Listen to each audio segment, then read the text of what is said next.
Local crime બ્રાન્ચે Vidyanagar વિસ્તારમાંથી મહુવાના તસ્કરને ઝડપી લઈ 3 ચોરીનો ભેદ ઉકેલ્યો।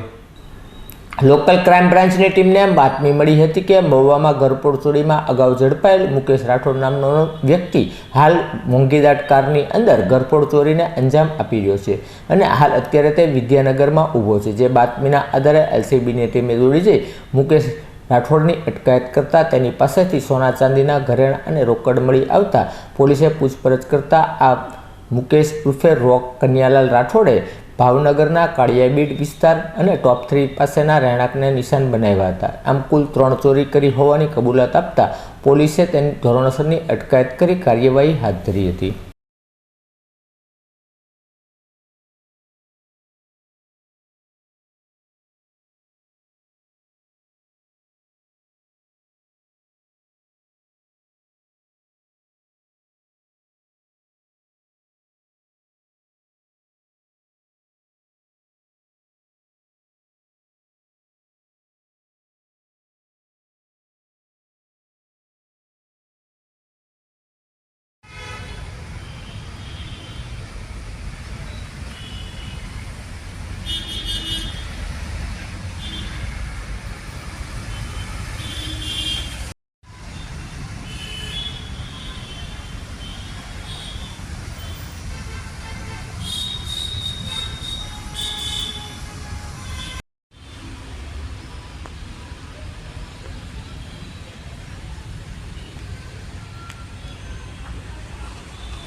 हाँ